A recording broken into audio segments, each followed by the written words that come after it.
Good morning and welcome to a new week and our morning devotions. It's again a joy to be with you. I trust that you had an enjoyable weekend and that you had some time for yourself to reflect, to go off by yourself and to relax a little bit and consider your journey. As we begin this new week together, I pray that God may continue to inspire us from day to day as we share these moments, as we share our energies, and we see what God is seeking to do with us, in us, and through us.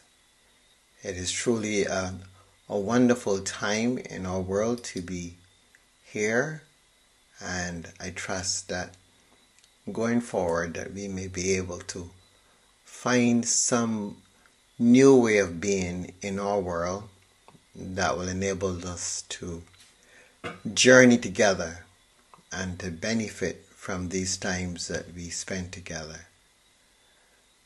There's so much that we need to know and to understand and to embrace, but step by step it'll all come to us as the moment arises and as we have the time to embrace. So come with me into a time of stillness, a time of inner peace and reflection,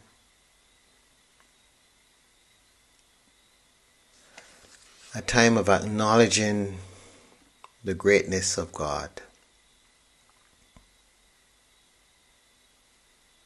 Moving into our place of quiet and peace, allowing ourselves the opportunity to be aware of ourselves, be aware of our environment, and be aware especially of that inner peace, that inner self. So as we breathe in, we become conscious of the breath. We shift our attention to our heart space. When you breathe into that heart space,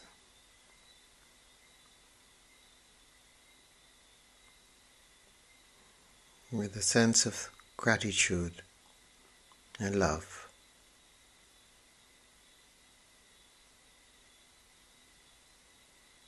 as we come into our heart space, let us hold each other in our hearts.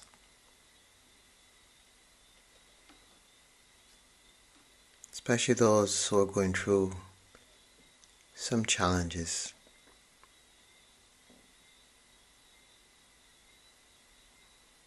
Let us hold the children of our world in our hearts. There's so much that is impacting them, so much more than in our day. So we bring them in our hearts and we hold them in love.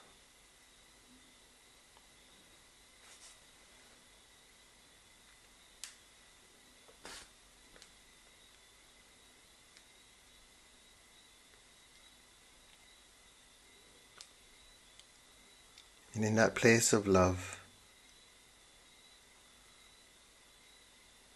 we turn now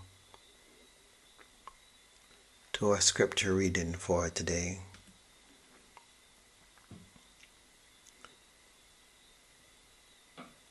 Luke chapter 8, verse 26 to 39. Then Jesus and his disciples arrived at the country of the Gerasenes, which is opposite Galilee. As he stepped out on land, a man of the city who had demons met him. For a long time he had worn no clothes, and he did not live in a house but in the tombs. When he saw Jesus, he fell down before him and shouted at the top of his voice, "What have you to do with me, Jesus, Son of the Most High God? I beg you, do not torment me."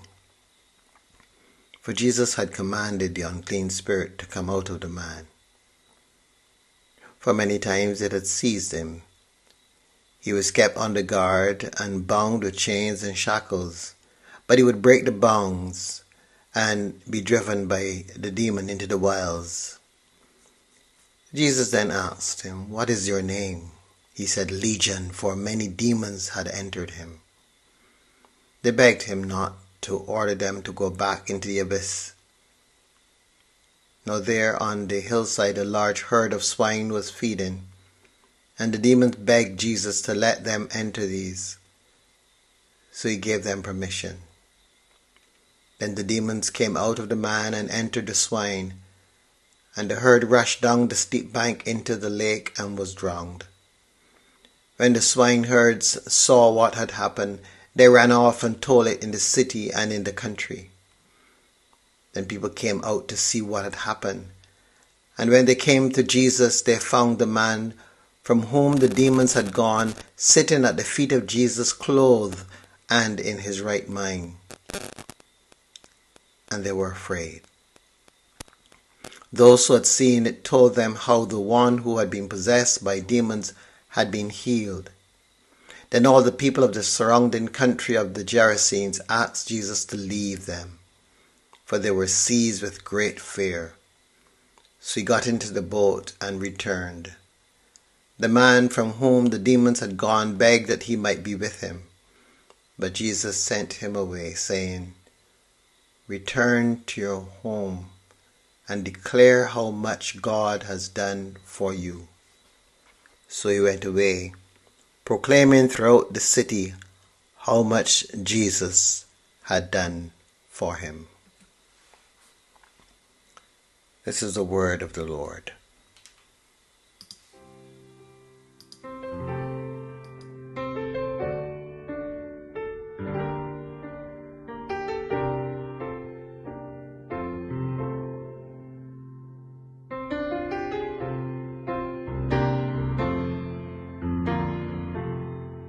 When we walk with the Lord in the light of His word, what a glory He sheds on our way. Let us do His good will. He abides with us still, and with all who will trust and obey. Trust and obey, for there's no other way to be happy in Jesus but to trust and obey. Not a burden we bear, not a sorrow we share, but our toil He doth richly repay. Not a grief or a loss, not a frown or a cross, but is blessed if we trust and obey. Trust and obey, for there's no other way to be happy in Jesus but to trust and obey. Then in fellowship sweet we will sit at His feet, or we'll walk by His side in the way. What He says we will do, where He sends we will go. Never fear, only trust and obey. Trust and obey, for there's no other way to be happy in Jesus, but to trust and obey.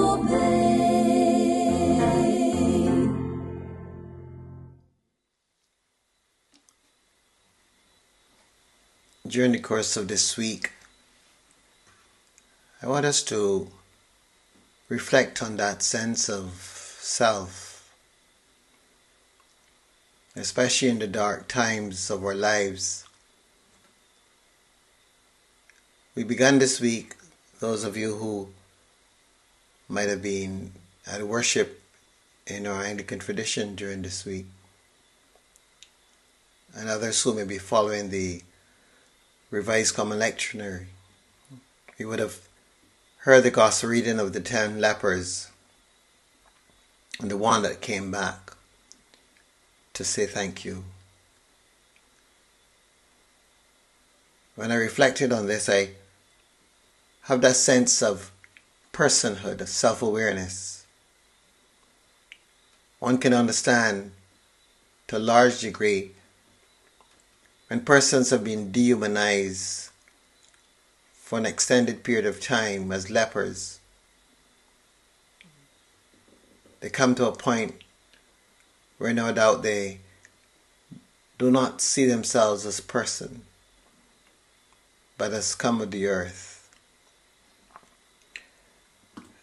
But the one who came back to say thank you, no doubt had some inner sense of resistance to that debilitating feeling of not being a person. And I believe that it is that sense of not being a person that does more damage to us in our lives than anything else. And the reality is that there is method for us to never have to come to that space.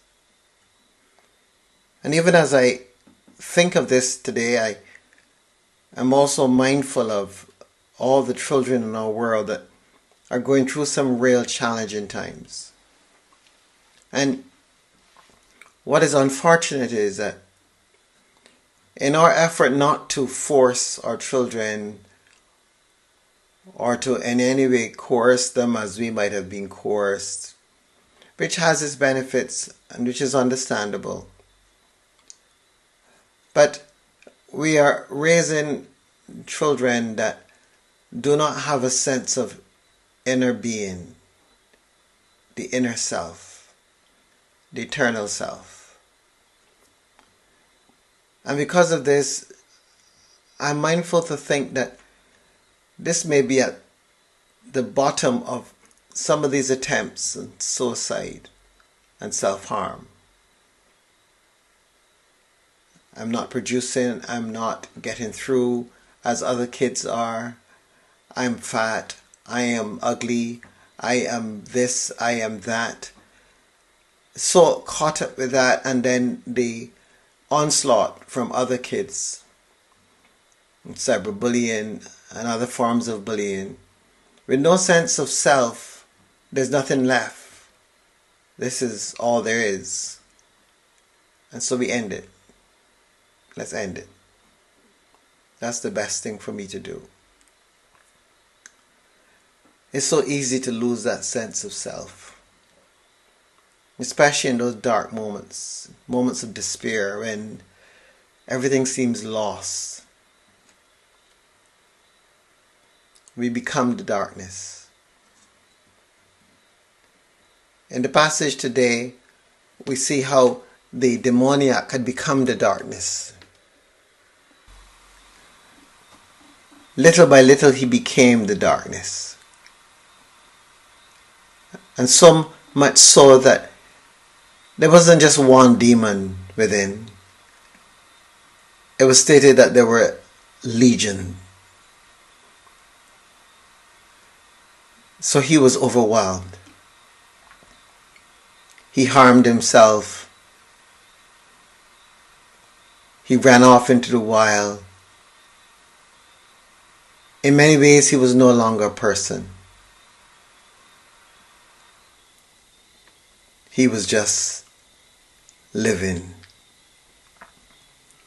And no doubt that self within him, that sense of self was in so many ways just destroyed. So much so that it wasn't he who spoke to Jesus. He could not even cry for help. But that which possessed him challenged Jesus. He was a passenger in his own being. He was pushed aside, and others had taken over. Others who no doubt in their own journey might have been less developed and had therefore not passed on. They had taken over. We don't realize how easy it is for the darkness to take us over. For low spirits who themselves are lost to utilize our moments of despair to engage and to overwhelm. And this is why it is so important that no matter what we are going through, that we always try to maintain a sense of awareness of the divine presence within. Developing daily that understanding of God's presence within, that light, that little spark that I am, that is eternal, that will not go out. Even when this body goes out, that spark will not go out. But that's an awareness that we need to develop, that we need to engage, that we need to day by day nurture and strengthen, so that when the dark times come, and they will come, that when we go down, we still have that light to prevent us from going and getting lost in the complete darkness. This is why we have these faith movements. This is why we have faith communities, so that we can encourage each other to remember. Because in those moments when the darkness surrounds us, we feel alone, and it is so difficult to reach out to another person. And if we don't have that light within, then the darkness overcomes. The man in this morning's story lost his awareness of his light, and he was overwhelmed. When he was delivered, he asked Jesus to come with him. Jesus said, "No, you go and you proclaim." Jesus was encouraging them to practice proclamation, to practice that light, because he had experienced the light within Jesus. He had seen the power of Jesus. But it was not for him to depend on the power of Jesus and the light of Jesus alone. It was more important for him to develop and depend on his own light. So by going out and proclaiming what God had done for him, he was in fact nurturing and strengthening and fueling that light. And that's what all of us are supposed to be doing. day by day, fueling that light. Fueling that light. When everything else is going well, fuel the light. Because in the dark moments, that will not be the time to fuel the light. It is like the story of the virgins who, when the time came, their light went out, 5 of them. That was not the time to be going to get fuel. We must always strengthen that light within us, knowing that darkness is ever present, just lurking, waiting for that light to go down, waiting for that light to go out, and it's there like a flash. So I want to encourage us as we listen to the story of this man with the legion to remember and not forget that the light of God is within us all, and it is that light that we have to keep shining abundantly, because when we don't shine that light abundantly, we then run the risk of allowing ourselves to be overwhelmed by the darkness. So brothers, sisters, as we go through this day, I want to encourage you to do whatever it takes to let that light shine within you. Let it blaze. Because it is only in the blazing of that light that you can find your way through the darkness. There's a little song that says, "He knows my name." Notice how in this passage, Jesus asks, "What is your name?" The demons answered. God knows your name, not the darkness. God knows you, and God will rescue you from the darkness.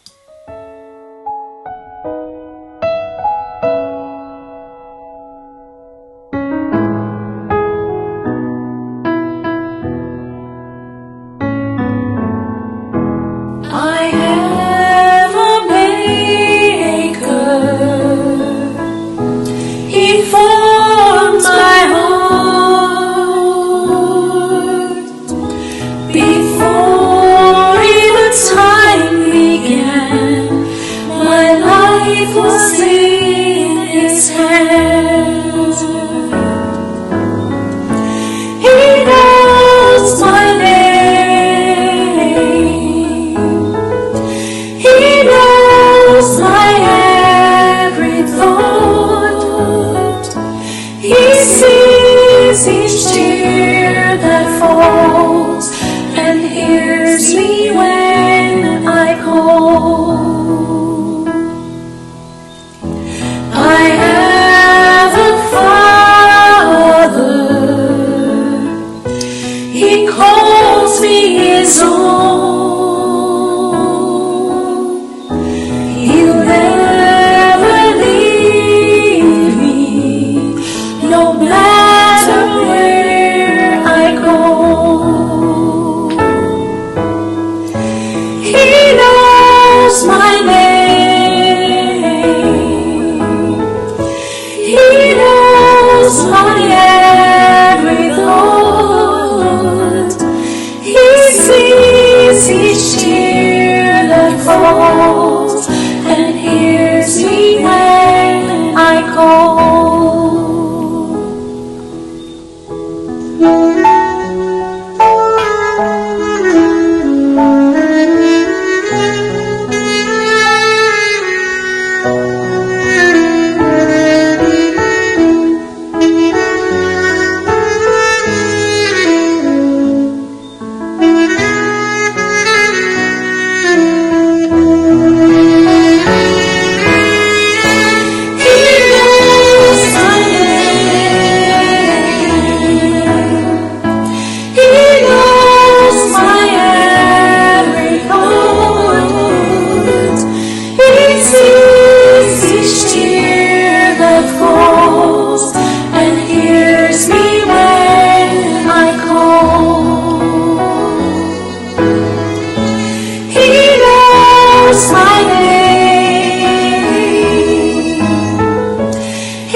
see where